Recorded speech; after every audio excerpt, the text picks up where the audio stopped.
చిలుకమర్రి గ్రామ సర్పంచ్ దూదిపాల అశ్విని అండ్ రాజేందర్ రెడ్డి గారు మనతో ఉన్నారు. ప్రతిపక్ష హోదా నుండి సర్పంచ్ గెలవడం జరిగింది. ఆ చిలుకమర్రి గ్రామ అభివృద్ధి కొరకు ఎలాంటి చర్యలు చేపడుతున్నారు, వాళ్ళు నిధులు ఏ విధంగా సర్ది చెప్తున్నారు వారిని అడిగి తెలుసుకునే ప్రయత్నం చేయాలి. నమస్తే మేడం, ఎట్లా ఉంది మేడం అభివృద్ధి కార్యక్రమాలు ఏ విధంగా చేస్తున్నారు? మీరు ప్రతిపక్షం నుంచి గెలిచారు, గత ప్రభుత్వం చేసిన అభివృద్ధి ఎట్లా ఉంది ఇక్కడ మీ గ్రామంలో? సార్, గత ప్రభుత్వం అయితే చాలా వరకు అభివృద్ధి కార్యక్రమాలు చేసేది సార్. కళ్యాణ లక్ష్మి కానివ్వండి, రైతు బంధు కానివ్వండి, ఇంకా ఒడ్ల కొనుగోలు విషయంలో కానివ్వండి, అన్ని రకాలుగా చాలా సహకారం అందించారు. ప్రజల్లో అయితే అది ఇంకా కూడా ఉంది సార్. మళ్ళీ గత ప్రభుత్వమే రావాలి, టీఆర్ఎస్ఏ రావాలి అని అయితే కోరుకుంటున్నారు. ఓకే మేడం, అంటే ఇప్పుడు మీరు గెలిచి 6 నెలలుగా వస్తుంది మేడం. మీరు నూతనంగా ఏర్పాటు చేసిన అభివృద్ధి కార్యక్రమాలు ఏమున్నాయి మీ గ్రామంలో? మేము అంతకు ముందు వచ్చిన 15th ఫైనాన్స్ నిధులన్నీ కూడా సెక్రటరీలకి జీతాలు కానివ్వండి, ఇప్పుడు సిబ్బందికి జీతాలు కానివ్వండి, ఇంతకు ముందున్న సర్పంచ్లకి వాళ్ళకున్న ఎంబీలు కానివ్వండి, వాళ్ళు క్లియర్ చేసుకోవడం జరిగిందండి. మేమైతే ఇంకా ఏం వాడలేదు. కొంతవరకు ఉన్న వాటిని తాగునీటి సమస్యలు తీర్చడం అలాంటివి అయితే చేయడం జరిగింది. అంటే గతంలో ఉన్న సర్పంచ్ పాలన ఏ విధంగా ఉంది, ఎట్లా అభివృద్ధి చేశారు మేడం? వాళ్ళకి సాధ్యమైనంత వరకు అయితే చేసేది సార్. మేము ఇప్పుడు కొత్తగా చాలా ఉన్నాయి ఇంకా సమస్యలు అయితే గ్రామంలో మా దృష్టికి వచ్చినవి అయితే చాలా ఉన్నాయి. తప్పకుండా మేము చేసే ప్రయత్నం చేస్తాం. ఇప్పటి వరకు అయితే రాష్ట్రం నుంచి అయితే ఎలాంటి నిధులు రాలేదు సార్. ఇంకా మాకు నియోజకవర్గం నుంచి కూడా ఎటువంటి నిధులు అయితే అందలేదు. మాకు రాష్ట్ర ప్రభుత్వం కూడా సహకారం అందించాలని అయితే మేము కోరుకుంటున్నాం. అంటే సహకారం అంటే మీకు ఎట్లాంటి సహకారం కావాలనుకుంటున్నారు? ఆర్థికంగానే సార్. ఫస్ట్ ఇప్పుడు 15th ఫైనాన్స్ తర్వాత 16th ఫైనాన్స్ కూడా స్టార్ట్ కావాల్సింది. దాంతోపాటు ఇప్పుడు గ్రామాలు డెవలప్ కావాలంటే ఫస్ట్ నిధులే కదా సార్ ఇంపార్టెంట్. ఆ నిధులు కూడా మాకు అందిస్తే, రాష్ట్ర ప్రభుత్వం నుంచి కూడా నిధులు అందిస్తే ఇంకొంచెం ఊర్లను బాగా డెవలప్ చేయడానికి మాకు సపోర్ట్ అవుతుందని మేము అనుకుంటున్నాం. ఎందుకు మేడం ఇప్పుడు మల్లెపల్లికి కూతవేడి దూరంలో ఉంది చిలుకమర్రి, అయినా కూడా డెవలప్మెంట్ లేదు. ఇంకా ఇప్పటికీ కూడా పురాతన గతంలో ఎట్లుందో అట్లనే ఉంది. ఎక్కడ లోపం జరిగిందంటారు? గతంలో మీరే అధికారంలో ఉన్నారు, అంతకు ముందు కూడా కాంగ్రెస్ ఉన్నట్టుంది, అయినా ఎక్కడ అభివృద్ధి జరగలేదు. అంటే ఇంతకు ముందు వాళ్ళు ఉన్న అధికారంలో ఉన్న వాళ్ళ చేతిలో కూడా బట్టి ఉంటుంది కదా సార్. వాళ్ళు ఎట్లా చేస్తున్నారు అనే దాన్ని బట్టి అయితే ఉంటుంది అది. మాజీ ఎమ్మెల్యే రవీంద్ర నాయక్ గారు మీ గ్రామానికి చేసిన అభివృద్ధి ఏంటి? నూతన శంకుస్థాపనల ద్వారా ఎట్లాంటి అభివృద్ధి చేశారు మేడం?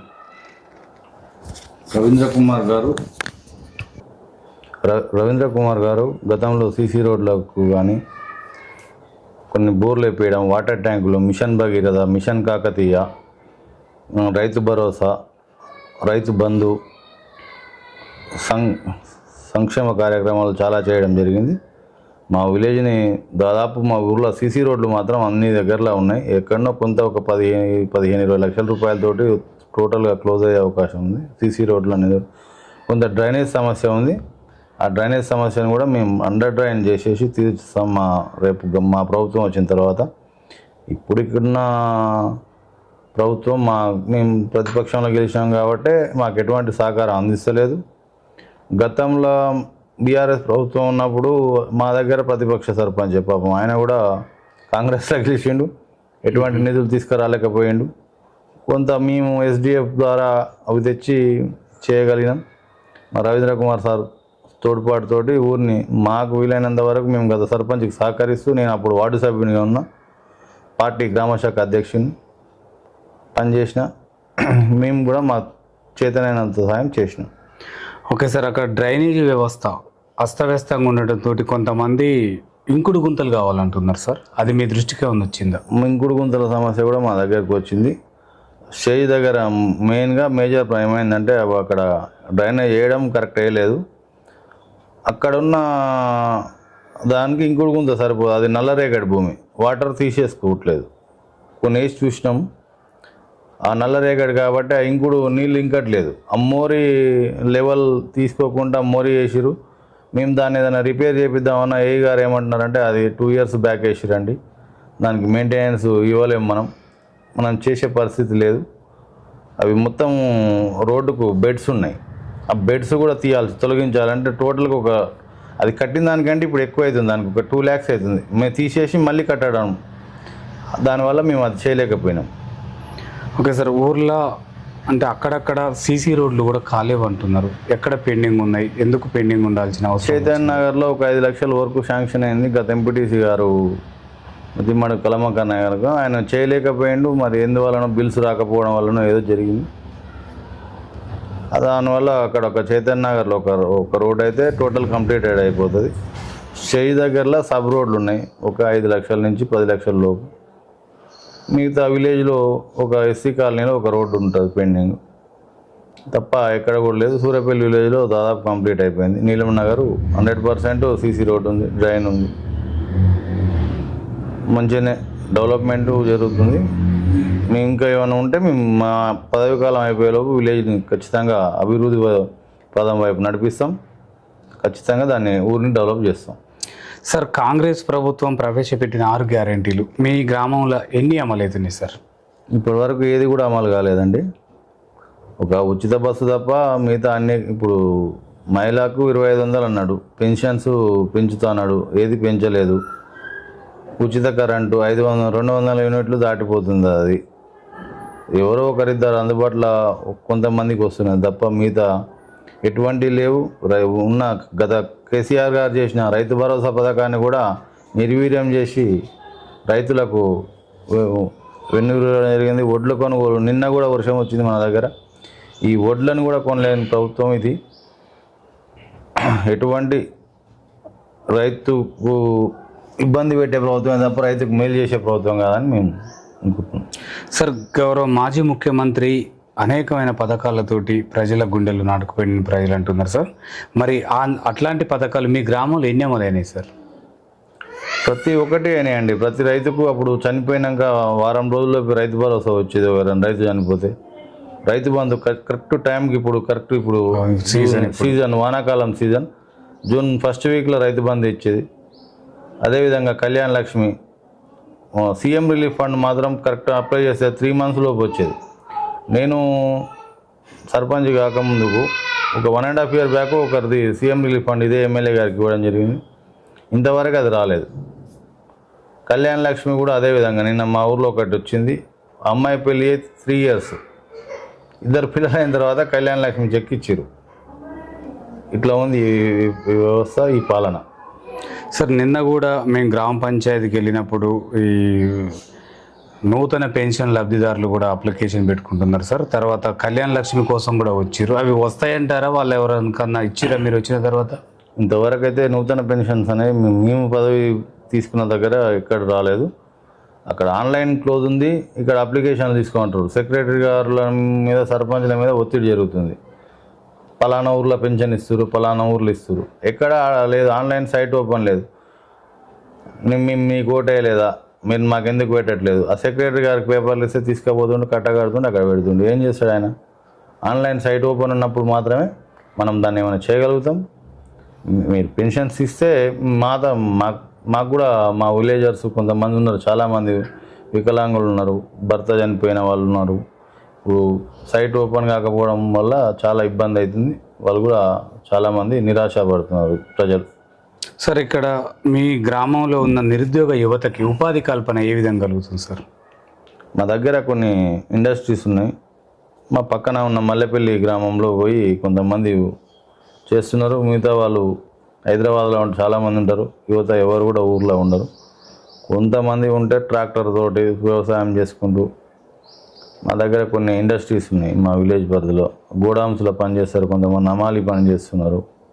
ఒక 24 మంది 25 మంది. మిగతా వాళ్ళు వాచ్మెన్లుగా, సెక్యూరిటీ గార్డ్గా ఆ విధంగా పని చేసుకుంటూ ఉపాధి పొందుతున్నారు. ఓకే సార్, కొంతమంది అంటే ఇప్పుడు ఈ మీ మల్లెపల్లి హైవే నుంచి విలేజ్లకి రోడ్డు కూడా కావాలంటున్నారు సార్. కొద్దిగా రోడ్డు విషయం మీకు ఏమన్నా వచ్చిందా మీ దృష్టికి? మల్లెపల్లి హైవే అంటే ఇప్పుడు ఈ హైవే నుంచి మీ చిలకమర్రికి రోడ్డు కావాలంటున్నారు, డాంబర్ రోడ్డు ఉన్నది కదా. డాంబర్ రోడ్డు అదే అంటే అంత కరెక్ట్ లేదు. సింగిల్ రోడ్డు ఉన్నది, డబల్ రోడ్డు కావాలి అన్నట్టు కొంతమంది మా దృష్టికి తీసుకొచ్చే సమస్య సార్. ఇదేమో ఇప్పుడు మీరు మంత్రి గారిని కలిసిరా? మేము ఎవరిని కలవలేదండి.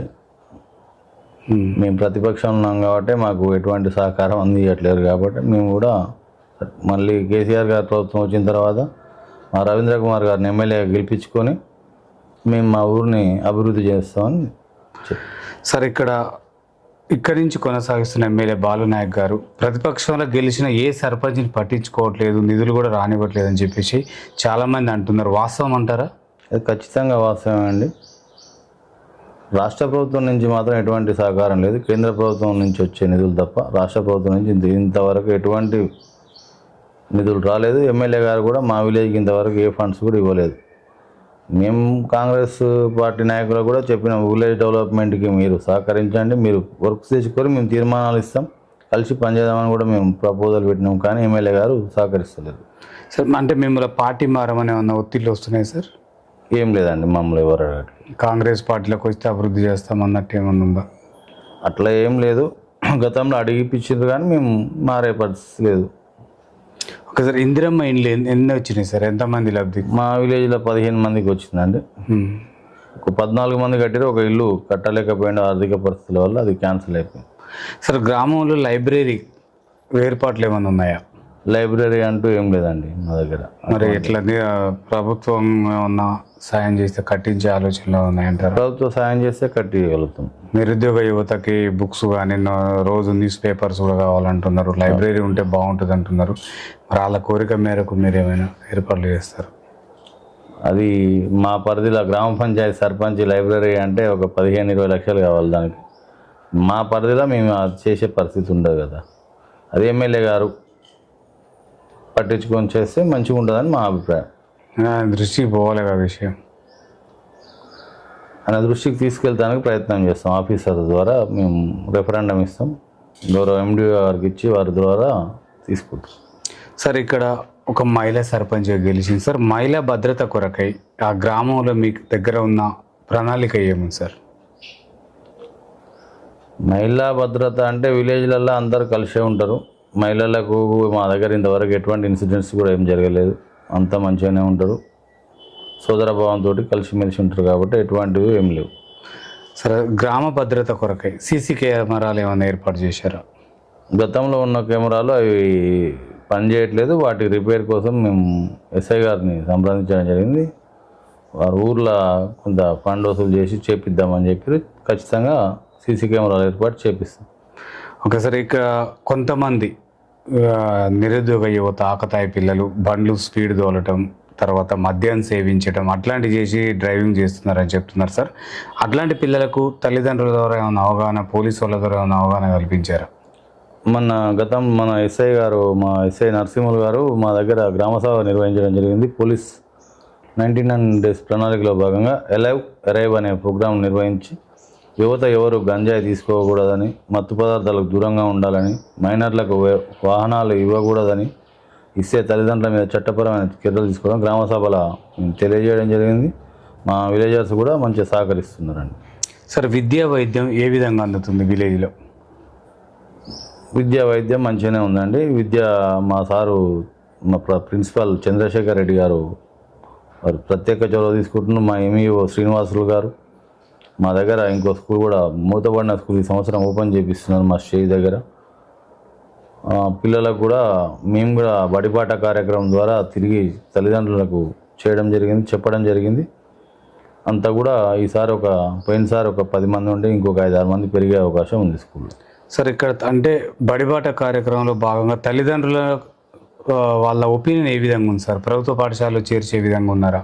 మా సార్ ఛాలెంజ్ చేస్తున్నారండి. మా దగ్గర పనిచేసే చంద్రశేఖర్ రెడ్డి గారు, మీరు ప్రైవేట్ స్కూల్కు పంపించండి, 2 నెలలు నా దగ్గరికి పంపించండి, మేము ప్రైవేటుకు గవర్నమెంట్కు ఎగ్జామ్ పెడదాం, మాకంటే ఏమన్నా 1 మార్క్ ఎక్కువ వచ్చినా కూడా నేను ఇక్కడ స్కూల్ బంద్ చేసి వెళ్ళిపోతానని చెప్పేసి వారు ప్రధానోపాధ్యాయులు గారు చాలా ఉన్నారు. ఎంఈఓ గారు కూడా వచ్చారు, గ్రామ సభకు వచ్చి ఈ విషయం గురించి తిరగడం జరిగింది.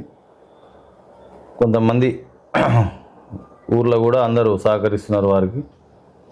కాబట్టి ప్రభుత్వ విద్యనే మంచిదనేది మా ఉద్దేశం. తల్లిదండ్రులు ఏంటంటే ఇక్కడ ప్రభుత్వ ఉపాధ్యాయులు పీజీ చేసి బీఈడీలు చేసి వస్తారు. ఈ ప్రైవేట్ స్కూళ్ళలో ఇంటర్మీడియటే చేస్తారు. వాళ్ళు డిగ్రీ ఫెయిల్ డిస్కంటిన్యూ అయిన వాళ్ళతోటి వాళ్ళు ఏదో చెప్తారనేది వీళ్ళ ఉద్దేశం. కానీ అది తప్పు. ప్రభుత్వ ఉపాధ్యాయులు చాలా అనుభవం కలిగిన వారు ఉన్నారు. వాళ్ళతోటి వాళ్ళకు మన సహకారం అందిస్తూ మన పిల్లల మెరుగైన భవిష్యత్తుకు తల్లిదండ్రులు కూడా సహకరించాలని కోరుకుంటున్నాం. సార్ గ్రామంలో కొంతమంది సర్పంచ్ గారు మల్లెపల్లిలో ఉంటాడు, మాకు అందుబాటులో ఉండడు, ఏదైనా సమస్య ఉంది అని ఫోన్ చేస్తే తప్ప ఊర్లకు రాడు, గ్రామ సభలకు మాత్రమే వస్తాడని చెప్పేసి కొంతమంది అంటున్నమాట సార్. దీనికి మీరు ఏం చెప్తారు? నేను పొద్దుగాల ఉదయం ప్రతిరోజు మేము వెళ్తాం, సమస్యలు తెలుసుకుంటూనే ఉంటాం. మాది పెద్ద దూరం ఏమి కాదు, 6 కిలోమీటర్లు. నేను గతంలో ఉన్న సర్పంచ్ హైదరాబాద్ నుంచి వచ్చింది, ఒక అంతకు ముందుకు ఉన్నాము, ఆమె అసలు ఊర్లోనే ఉండకపోయేది. మొన్న ఉన్న సర్పంచ్ కూడా మా ఇక్కడ మల్లెపల్లి మా ఇంటి పక్కనే ముందుగా వెళ్ళి ఉంటాడు ఆయన, తర్వాత మూన విజయలక్ష్మి గారు. ఎక్కడ ఉన్నా సరే మీకు పరిపాలన, మీకు ఏమైనా ఇబ్బందులు ఉంటే మేము ఖచ్చితంగా తీర్చుతాం. కానీ విలేజ్లో అంటే మేము ఫస్ట్ నుంచి కూడా ఇక్కడనే ఉన్నాం, సర్పంచ్ కాకముందు కూడా పిల్లల చదువుల కోసం అట్లా ఉండాల్సి వస్తుంది. సార్ ఇక్కడ విలేజ్లో వీధి కుక్కలు కూడా ఉన్నాయని చెప్తున్నారు సార్, అది వాటిపైన మీరేమన్నా చర్యలు మా తీసుకుంటున్నారా? దృష్టికి ఇంతవరకు రాలేదండి. వీధి కుక్కల సమస్య అనేది మాకు ఎవరు గ్రామ పంచాయతీలో కంప్లైంట్ చేయలేదు. ఒకవేళ మీ దృష్టికి వస్తే ఇప్పుడు జంతు చట్టం ఉందండి, వాళ్ళు జీపీకి ఆర్డర్స్ ఇచ్చారు కుక్కల్ని పట్టియొద్దు అని, చంపొద్దని. చంపొద్దు పట్టొద్దు అనేది ఆర్డర్స్ ఉన్నాయి. కాబట్టి మేము దాన్ని ఏం చేసే పరిస్థితి లేదు. ఓకే సార్, మీ అంటే వార్డు మెంబర్లు కానీ ఉప సర్పంచ్లు మీకు ఏ విధంగా సహకరిస్తున్నారు? మా దగ్గర అందరూ కలిసే ఉన్నాం. వార్డు మెంబర్లు అవతల గెలిచిన వాళ్ళు కూడా డెవలప్మెంట్ విషయంలో మాకు పూర్తి సహకరిస్తున్నారు, ఎటువంటి ఇబ్బంది లేదు. సార్ గ్రామ సభలు పెట్టిన సమయంలో మీ దగ్గరకు వస్తున్న సమస్య ఎట్లా ఉన్నాయి, వాటికి పరిష్కారం కోసం మీరు ఎట్లా చేస్తున్నారు సార్? గ్రామ సభలు పెట్టినప్పుడు విద్యుత్ దీపాలది ఒకటి మెయిన్ సమస్య ఉండే. మేము కొత్తగా వచ్చిన తర్వాత లైట్లు వేయడం జరిగింది, ఈ గాలికి కొన్ని పోయినాయి. మళ్ళీ నెల నెల మాకు వర్కర్స్ ఉన్నారు, కానీ ఈ ఎలక్ట్రిషియన్ సంబంధించిన వర్కర్ లేకపోవడం వల్ల మాకు ప్రైవేట్ వ్యక్తిని సంప్రదించాల్సి వస్తుంది, వాళ్ళేమో సమయానికి రాలేకపోతున్నారు. అది కొంత ఇబ్బందిగా ఉంది. ఓకే సార్, ఇక్కడ గ్రామ అభివృద్ధి కొరకు నిధుల కొరకు ఏమైనా ఎమ్మెల్యే గారిని కలిసి ఎప్పుడన్నా వినతి పత్రాలు ఇవ్వటం జరిగిందా సార్ మీరు? మేము ఇవ్వలేదండి. మేము మామూలుగా జనరల్ బాడీలో కలుస్తారు, నమస్తే అంటే నమస్తే తప్ప మేము ఆయన కలవలేదు. డెవలప్మెంట్ నిధులు ఏమని కొన్ని అడిగినాము, కొంత స్తంభాలు కావాలి మాకు ఒక అంటే ఇస్తా అన్నాడు, కానీ ఇవ్వలేదు. ఎటువంటి సహకారం అయితే ఇస్తలేడు. సార్ మీ విలేజ్లో అంటే కొన్ని పొలాలు అంటే బావుల దగ్గరికి వెళ్ళే డొంకలు కూడా కొన్ని రిపేర్లు ఉన్నాయని చెప్పేసి అంటున్నారు, మీ దృష్టికి ఏమన్నా వచ్చిందా? వచ్చినాయి సార్. ఇప్పుడు చిన్నర్షలపల్లి టు చైతన్య నగర్ చిలకమారి రోడ్డు మన జంగల్ కటింగ్ తీయించడం జరిగింది. ఇప్పుడు రేపు మట్టి 2-3 రోజులు పోసేస్తున్నాం. ఇంకా సూర్యాపల్లి నుంచి నీలం నగర్ వెళ్ళేది రోడ్ శాంక్షన్ అయింది. పెద్ద ఊరికి చెందిన కాంట్రాక్టర్ అబ్బిడి కృష్ణారెడ్డి గారు వారు చేస్తున్నారు. జంగల్ కటింగ్ చేసినాం, చెట్లు వీకిచ్చినాం. వాళ్ళు మట్టి ఈరోజు స్టార్ట్ చేస్తా అని చెప్పారు, నాతోటి మంచి రోజు ఉంది, అది అయిపోతుంది. ఇంకా విలేజ్లకు నుంచి వెళ్ళే 1-2 డొంకలు ఉన్నాయి, కానీ వాటిని కూడా వచ్చేసారి నిధులను బట్టి చేస్తాం. సార్ ఉపాధి కూలీలు కూడా ఒక సమస్యను ఎదుర్కొంటున్నారు సార్, ఆ సమస్య పైన మీ దగ్గర పరిష్కారం ఏముంది? ఉపాధి కూలీలకు ఏం సమస్య ఉందండి? అంటే ఫింగర్స్ పడట్లేవు అని చెప్పేసి ఐస్ రావట్లేవు అంటున్నారు సార్. కొంత అంటే ఏజ్ అయిపోయిన వాళ్ళు గట్ట వాళ్ళకు మీరు ఏమన్నా సలహా సూచనలు ఇస్తున్నారా? అది ఏపీఓ గారు తోటి మేము మాట్లాడడం జరిగింది. మా టీఏ గారు, మా దగ్గర ఫీల్డ్ అసిస్టెంట్ లేదు, మా రిజైన్ చేయలేదు, డ్యూటీకి విధులకు హాజరు కావట్లేదు. మేము చాలా సందర్భాలు చెప్పినాం కూడా. మా గ్రామ పంచాయతీ వర్కర్ తోటే మేము ఫోటో తీపిస్తున్నాం అందరికీ. కొంతమంది మేట్లు, 1-2 మేట్లు ఉంటారు, మిగతా వాళ్ళంతా ఎటువంటి ఇబ్బంది అయితే ఇప్పుడు రావట్లేదు. మొదట మాత్రం ఇబ్బంది జరిగిన మాట వాస్తవం. ఒక 3 days 4 days ఆ సైట్లో ఇప్పుడు సర్వే నెంబరు వర్క్ పెడితే ఆ సర్వే నెంబర్లో నిలబడితేనే ఫోటో వస్తుంది, పక్క సర్వే నెంబర్లో నిలబడితే కూడా రాలేదు. దానివల్ల కొంత ఇబ్బంది పడ్డమాట వాస్తవమే. ఇప్పుడు అన్నీ మంచిగా అవుతున్నాయి. కొంతమంది రైతులు అంటే భూ సమస్యలు ఉన్న వాళ్ళు ఉన్నారు సార్, ధరణి ద్వారా కొన్ని సమస్యలు ఉన్నాయి అన్నారు. ఇప్పుడు భూభారతి ద్వారా ఏమన్నా వాళ్ళకు న్యాయం జరిగిందంటారు? భూభారతి ధరణి ఇవి ఆన్లైన్లో చాలామందికి అన్యాయమే జరుగుతుంది కదా తప్ప ఏం జరగలేదు. ఒక వ్యక్తి ల్యాండ్ ఇంకొక వ్యక్తి మీద పడుతుంది, అది ఎట్లా అనేది వాళ్ళకు తెలియట్లేదు. ఈ రైతులు కొంచెం చదువుకోకపోవడం, కొంతమంది ఈ ఆన్లైన్లో ఎక్స్ట్రా భూమి రావడం వల్ల వాళ్ళు కూడా కొంత డబ్బులు డిమాండ్ చేస్తున్నారు. లేకపోతే ఇటువంటి సందర్భాలు చాలా ఉన్నాయి. ఇప్పుడు మా దగ్గరనే ఒక 5-6 కేసులు ఉన్నాయి. చాలా ఇబ్బంది కలుగుతుంది. ఈ భూభారతులైనా సరే ఏదైనా ఏ రైతు ఉందో గతంలో ఉన్న దరఖాస్తులను పరిశీలించి చేయాలని అనుకుంటున్నాం. సార్ ఇక్కడ స్థానికంగా ఉన్న ఎమ్మెల్యే గారికి మంత్రి పదవి కావాలని చెప్పేసి అంటారు. మంత్రి పదవి అయితే ఇంకా అనేకమైన అభివృద్ధి చేస్తామని చెప్పేసి అంటున్నాడు సార్. అంటే ప్రజలు అనుకుంటున్నారు, అది వాస్తవమైనా చేస్తాడా వస్తే? ఇప్పుడు ఆయన వచ్చి 2.5 సంవత్సరాలు అయింది. 2.5 సంవత్సరాలు ఏం చేసిరు? మేము కూడా ఆయనకు ఎమ్మెల్యేగా మేము అప్పుడు కాంగ్రెస్ పార్టీలోనే ఉన్నాం. కొన్ని పరిస్థితుల వల్ల సర్పంచ్ ఎలక్షన్లకు ముందు మేము మారి బీఆర్ఎస్లో గెలవడం జరిగింది. ఈ 2.5 సంవత్సరాలు ఎమ్మెల్యే గారు చేసిన అభివృద్ధి ఏందనేది కూడా చూడాలి కదా. జనాలు చూస్తూనే ఉన్నారు. ఆయన మీద పూర్తి స్థాయిలో వ్యతిరేకత ఉందని మేము అనుకుంటున్నాం. సార్ బెల్ట్ షాపుల పైన మీ ఒపీనియన్ ఏంటి సార్? ఊర్లలో బెల్ట్ షాపులు పెట్టడం కొంత ఇబ్బందికరమే. కాకపోతే వాళ్ళ ఉపాధి, మా ఉపాధి మీరు ఎందుకు ఖరాబ్ చేస్తారు? మేము ప్రశ్నించే సందర్భంలో మా ఉపాధి ఎందుకు ఖరాబ్ చేస్తున్నారు మీరు? మేమైతే తాగమనట్లేదు కదా, మీరు మా దగ్గరికి వస్తారు, మేము రోడ్డు మీదకి వచ్చి అమ్ముతున్నామా, మీకేం సంబంధం అనేది కొంత ఉన్నది. అంటే వాళ్ళకి ఏమన్నా నోటీసులు ఇచ్చారు? మేమేది ఇవ్వలేదండి. ఓకే సార్, మీరు ఫైనల్గా మీ గ్రామ ప్రజలకి, చిలుకమర్రి ప్రజలకి ఏం చెప్పాలనుకుంటున్నారు? మిమ్మల్ని గెలిపించారు, ప్రతిపక్షంలో ఉండి గెలిపించినందుకు నాకు ఓటేసి నా మీద నమ్మకం ఉంచి మమ్మల్ని గెలిపించిన మా చిలుకమర్రి, సూర్యాపల్లి, చైతన్య నగర్, నీలం నగర్, చిలుకమర్రి స్టేజ్ ప్రజలందరికీ ప్రత్యేక ధన్యవాదాలు తెలుపుతున్నాం. మేము ఖచ్చితంగా గ్రామ అభివృద్ధిలో పాల్పంచుకుంటూ ఉంటాం. అందరికీ న్యాయం చేస్తామని, ఎవరికి ఎటువంటి పక్షపాతం కూడా చూపమని కూడా చెప్తున్నాం. Okay right sir, thank you. చూస్తున్నానండి మీ తెలుగు టీవీ.